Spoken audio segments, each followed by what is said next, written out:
Hello everyone, welcome to the video lecture series of Mathematics 4. The subject code is KAS302/KAS402 and here we are in lecture number 2 of unit number 5. So in the previous lecture हमने unit 5 start की थी जहां पे मैंने बहुत basic terms जो आपको unit 5 में जरूरी हैं उनको डिस्कस किया था कि what is population, population parameters क्या होते हैं, सैंपल के स्टैट्स यानी सैंपल कैलकुलेशन जो हम करते हैं, सैंपल पैरामीटर्स जो हम कैलकुलेट करते हैं उन्हें हम यहाँ पे आप क्या बोलते हैं, statistics, right. Then what is hypothesis, null hypothesis क्या है, कैसे टेस्ट की जाती है, इन सब का एक मैंने बेसिक इंट्रोडक्शन, बेसिक टर्म्स के बारे में आपको बातें बताई थी. नाउ इन दिस लेक्चर हम लोग एक्चुअल टेस्टिंग स्टार्ट करने जा रहे हैं और इसमें हम लोग पढ़ेंगे सबसे पहले टी टेस्ट फर्स्ट, यानी कि ये टेस्ट हमारा यूज होगा to determine the difference between population mean and the sample mean. तो इसलिए मैंने आपको फर्स्ट लेक्चर में एम्फेसिस दिया था on these terms so that अब जैसे ही आप यहाँ सब्जेक्टिव देख रहे हैं कि मुझे टी टेस्ट करना है and it is use to make the difference, to see the difference कि पॉपुलेशन मीन और सैंपल मीन के बीच में डिफरेंस तो नहीं आ रहा. तो अगर डिफरेंस आएगा तो हम क्या करेंगे, डिफरेंस नहीं आएगा तो हम क्या करेंगे, कैसे उस डिफरेंस को चेक करते हैं, ये सब चीजें हमें इस टेस्ट के अंदर समझनी है. तो जानने के लिए अपना लेक्चर स्टार्ट करते हैं on t test first. Now t test first also known as students t distribution, इस नाम से भी आपको मिल सकता है. एंड दिस टेस्ट की फर्स्ट कंडीशन है कि ये टी टेस्ट हमारा यूज होता है when the sample size is small n. If you remember the last lecture मैंने यहाँ पे बताया था capital n is called the population size where small n is called the sample size. तो जब सैंपल साइज लेस देन 30 है तभी मैं टी टेस्ट को यूज करता हूं. ऑल्सो एक अनदर कंडीशन भी है and the population standard deviation is unknown, यानी कि मुझे पॉपुलेशन का स्टैंडर्ड डेविएशन सिग्मा पता नहीं है. In that case we will use this particular test. अब हर एक टेस्ट में आप लोग देखोगे प्रोसेस बिल्कुल सेम सिमिलर सा मिलने वाला है बट जो फॉर्मूलाज है वो यहाँ पे चेंज होने वाला है. तो अब एक टेस्ट को बहुत अच्छे से समझिए, उसके आगे के टेस्ट समझने उतने ही आसान लगने वाले हैं, राइट. सो नॉर्मली हमने क्या पढ़ा था, हम क्या करते हैं, हम पॉपुलेशन से सैंपल कलेक्ट करते हैं. अब उस सैंपल के लिए हम स्टैटिस्टिक्स कैलकुलेट करते हैं, राइट. सैंपल की कैरेक्टरिस्टिक मतलब स्टैटिस्टिक्स कैलकुलेट करना. So in case of T test we will calculate the T statistics, right? And T statistics is calculated by T is equal to x bar minus mu divided by S over under root of n. Now, if you remember this formula, तो जैसे ही आप इस फॉर्मूले को लिखेंगे आपको automatically याद आएगा कि x bar क्या था, x bar था sample mean, right. That is mean of sample. Mu क्या था, म्यू था पॉपुलेशन मीन. S क्या होता है, S होता है हमारा सैंपल स्टैंडर्ड डेविएशन और वहीं n क्या होता है, n is called sample size, right. So ये टर्म्स आपको डिफाइन करने की जरूरत नहीं पड़ती बिकॉज हम क्वेश्चन करते हैं तो ऐसा कुछ नहीं है कि मुझे ये टर्म डिफाइन करनी है, बट मीनिंग जब तक आपको याद नहीं होगा तब तक आप क्वेश्चन में नहीं ढूंढ पाएंगे कि कौन सी चीज आपको गिवन है, क्योंकि यहाँ पे सब्जेक्टिव क्वेश्चंस बनते हैं, राइट. तो अगर मैं फर्स्ट स्टेप की बात करूं, बेसिकली अगर स्टेप वाइज चले तो ये इकलौता एक ही स्टेप है जिसको आपको कैलकुलेट करना है. You will calculate the value t that is given by x bar minus mu divide by s by under root of n.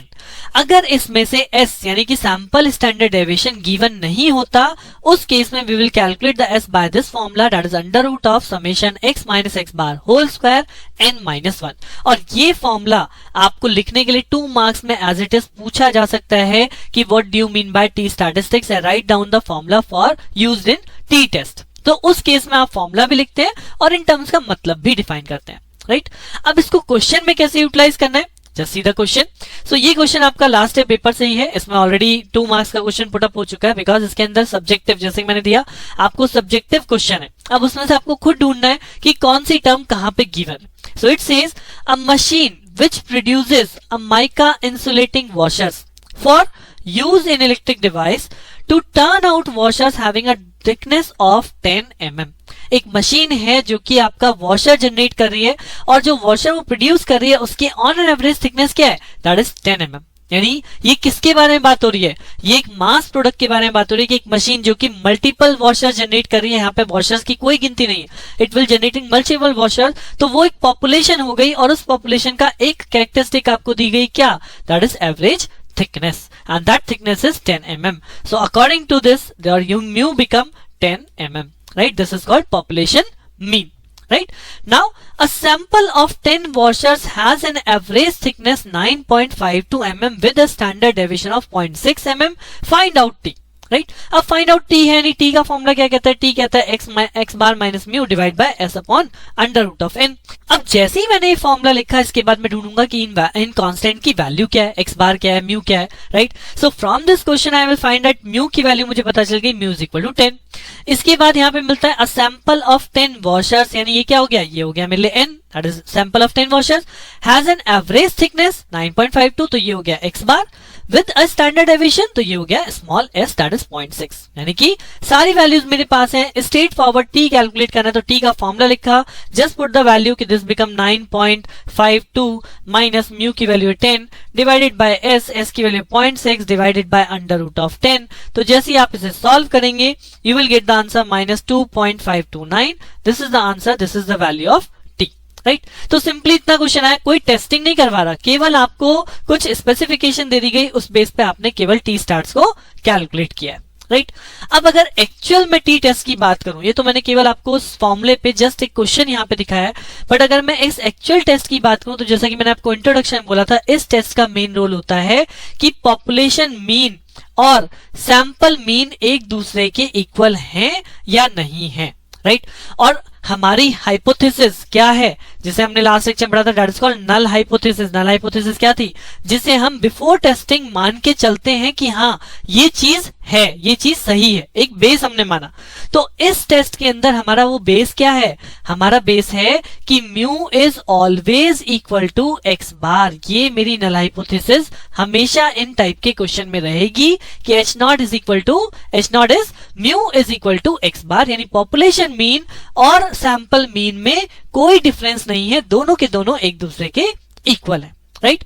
अब अगर हमारा टेस्टिंग इसे पास करता है तो हम बोलेंगे yes our hypothesis is accepted, यानी कि दोनों में कोई डिफरेंस नहीं है। और अगर हमारा टेस्ट फेल हुआ तो हम बोल देते हैं कि दोनों में डिफरेंस है, यानी कि hypothesis is rejected, right.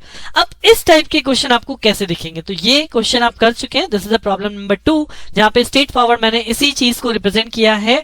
A sample of 20 items has mean 42 and standard deviation 5 units। तो आई होप कि अब ये लाइन गैदर करने के बाद आप लोगों को यहाँ पे कुछ टर्म्स मिल चुकी होंगी कि यार n is equal to what, n is equal to 20, here it is a mean means x bar is equal to 42 and standard deviation s is equal to 5। Now test the hypothesis that it is a random sample drawn from a normal population। कि एक hypothesis, यानी इस hypothesis को test कीजिए कि ये जो आपने सैंपल लिया है, ये जो सैंपल स्टार्ट्स हैं, ये स्टार्ट्स एक नॉर्मल पॉपुलेशन से ही आया है। ये सैंपल जिसका मीन क्या है, उस नॉर्मल पॉपुलेशन का मीन कितना है 45, यानी कि ये किसकी वैल्यू हुई, ये वैल्यू हुई म्यू की, राइट। तो मुझे क्या चेक करना है, मुझे चेक करना है कि क्या पॉपुलेशन मीन और सैंपल मीन सेम है। तो इस चीज को कौन टेस्ट करता है, इस चीज को टेस्ट करते हैं हम टी टेस्ट 1 के थ्रू, राइट। तो इस टाइप के क्वेश्चन में आपको टी टेस्ट क्यों अप्लाई करना है, बिकॉज आपको समझ में आ गया कि हमें सैंपल मीन और पॉपुलेशन मीन को इक्वालिटी देखनी है, उसके लिए टी टेस्ट 1 है। और जैसे ही मैं टी टेस्ट 1 स्टार्ट करूंगा, सबसे पहले मैं यहाँ पे नल हाइपोथेसिस डिफाइन करूंगा, h naught that is what, mu is equal to x bar, right. इसका मतलब कि हमारे दोनों मीन सेम है, राइट। अब इसके बाद हम कैलकुलेट करते हैं T, right, and T is calculate by the formula X bar minus का mu divided by S divided by under root of N.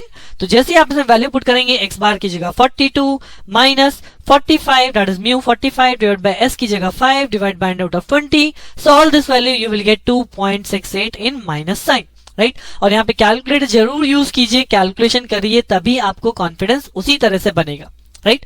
सो सबसे इजियर पार्ट है, सबसे इजियर क्वेश्चंस भी हैं ये, कि पहले हमने नल हाइपोथेसिस माना, उसके बाद मैंने टी स्टार्ट्स को कैलकुलेट कर दिया, right.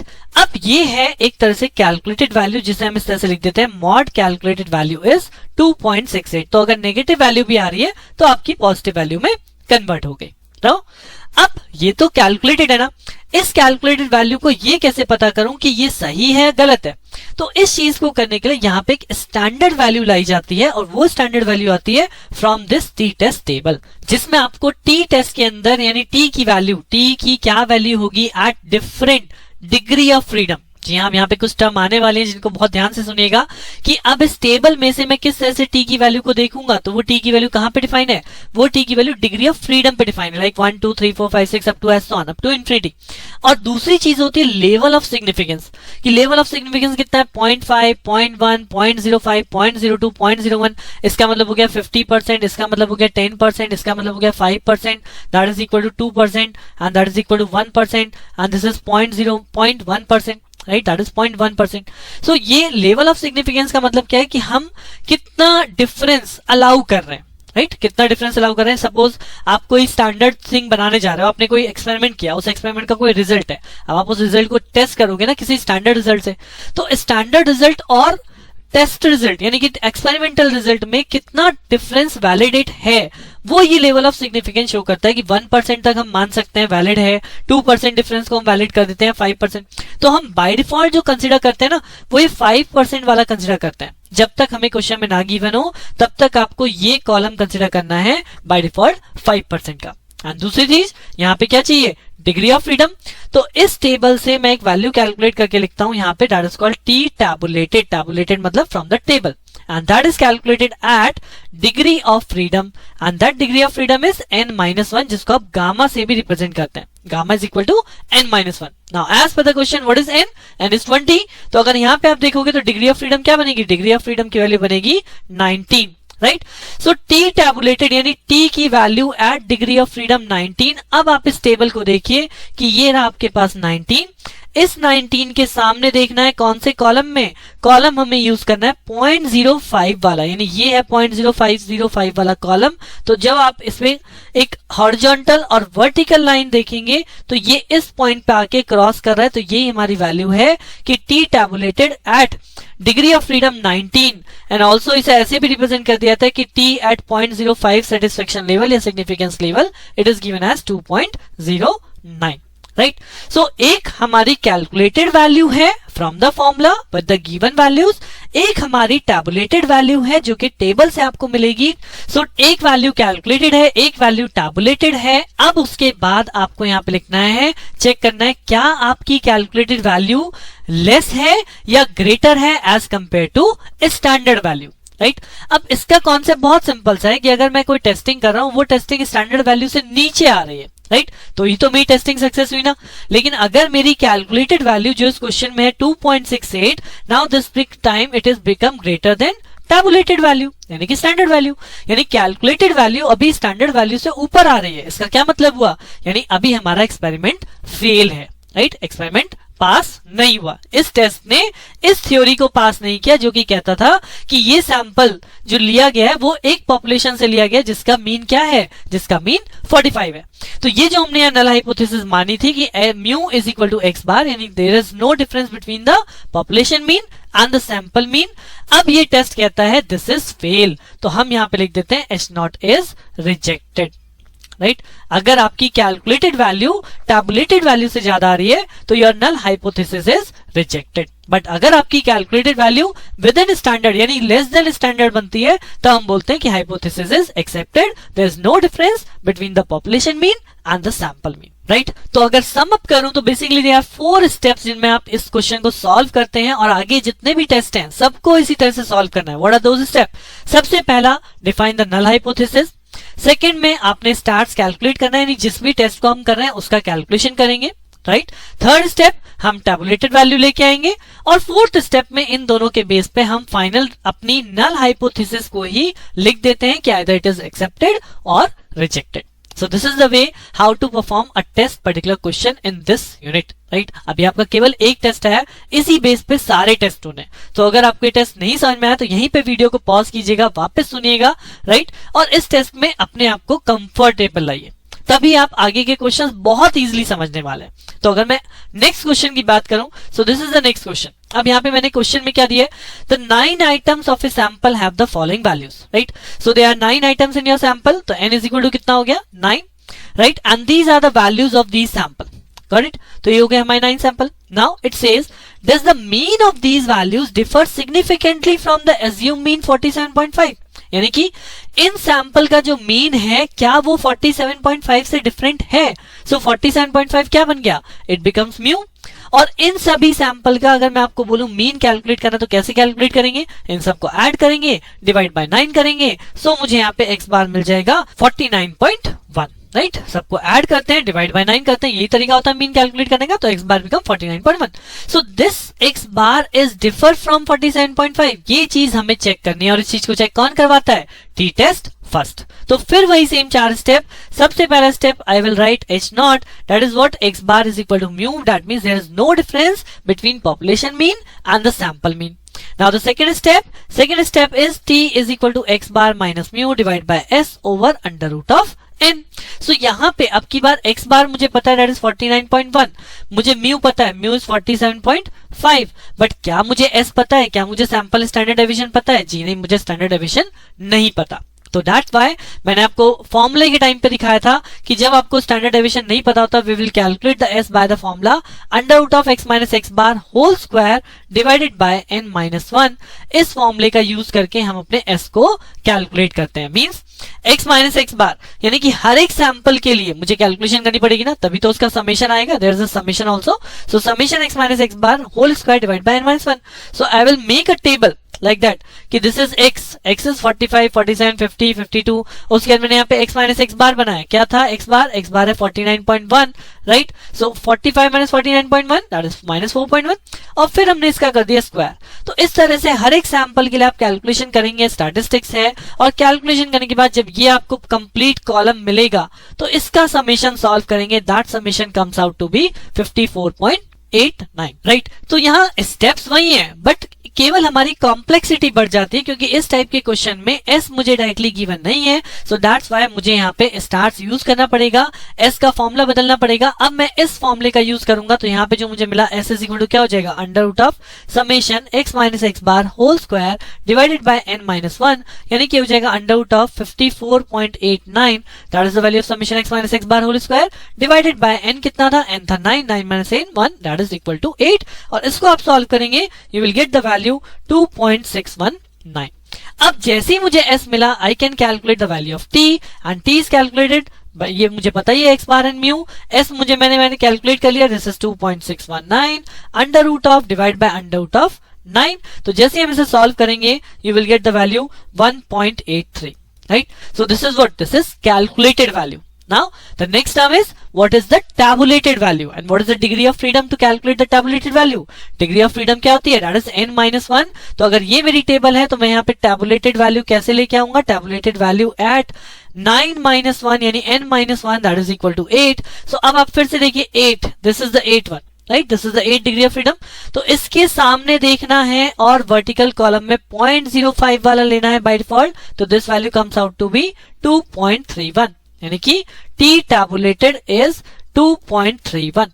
Now what is my calculated? Calculated is 1.83 and tabulated is 2.31। So this time the t calculated is less than t tabulated, यानी कि experimental value calculated value standard value से कम है। So that means h naught is accepted, राइट? मेरा hypothesis accept है। Means यहाँ जो subjective language दी गई थी, क्या does the mean of these value differ significantly? No, the mean is not differ from the assume mean 47.5, यानी कि दोनों मीन आपस में सेम है, राइट? सो आई होप आपको अब प्रोसेस समझ में आया होगा। प्रोसेस को पकड़िए कि प्रोसेस में आपको किस तरह से कैलकुलेशन करनी है, टेबल कैसे यूज करनी है। This is the most important thing, क्योंकि टेबल से टैबुलेटेड वैल्यू को कैसे लाना है। और अगर ये दोनों क्वेश्चन आपको समझ में आए so take your time on this question. आप इस क्वेश्चन को, मैंने सॉल्यूशन यहाँ पे नहीं दिया है पर इस क्वेश्चन को स्ट्रेट फॉरवर्ड लिखा हुआ है, आप इस क्वेश्चन को पढ़िए कि किस तरह से क्वेश्चन सॉल्व होगा और हम क्या नल हाइपोथेसिस रखते हैं, वो हाइपोथेसिस एक्सेप्ट होती है नहीं होती। Try to solve this question कि हमें यहाँ पे इस क्वेश्चन में टी टेस्ट कैसे अप्लाई करना है। और यहाँ पे कई बार क्वेश्चन में इस टाइप से गिवन भी आ जाता है कि given the table value of t at 1% level of significance with 19 degree of freedom is 2.539। तो इस तरह से भी आपको वैल्यू गिवन हो सकती है, जैसे कि यहाँ पे दे दिया टी टैबुलेटेड इज 2.539। सो अब मुझे टेबल भी देखने की जरूरत नहीं है, क्वेश्चन में ही वैल्यू मेंशन है, तो यहाँ पे डायरेक्टली केवल मुझे एक सिंपल सा फॉर्मूला लगाना है कि व्हाट इज एच नॉट तो मानते ही है। फिर उसके बाद टी लगाएंगे आप, x bar minus mu divide by s divide by under root of n, वहां से t calculated, if it is less than it is accepted, greater than it is rejected, right. तो सिंपल सा form funda है t test या कोई भी test जो भी हम आगे पढ़ेंगे उन सभी में यही सेम चीज यूज होगी। नल हाइपोथेसिस, देन उसके बाद आपका कैलकुलेशन, टी कैलकुलेशन, देन उसके बाद t tabulated by the table, and then उसके बाद आपका एच नॉट एक्सेप्ट होता है या रिजेक्ट होता है, right. So with this your lecture यानी कि टी टेस्ट 1 जो हम यहाँ पे बात कर रहे थे, that is used to compute the population mean and sample mean difference, ये कंप्लीट होता है। अब इसके बाद नेक्स्ट लेक्चर में आपके साथ डिस्कस करूंगा टी टेस्ट 2। जी हाँ, अगर हम दो सैंपल, यहाँ तो हम एक ही सैंपल ड्रॉ कर रहे हैं पॉपुलेशन से, but if you are taking two samples from the same population, तो हम वहां पे चेक कर सकते हैं कि क्या दोनों सैंपल्स के मीन सेम हैं। तो उस केस के लिए हमारा टी टेस्ट सेकेंड आएगा, तो उसको हम पढ़ेंगे इन अवर नेक्स्ट लेक्चर। तो बने रहिए मेरे साथ, मिलते हैं नेक्स्ट लेक्चर में। Thank you.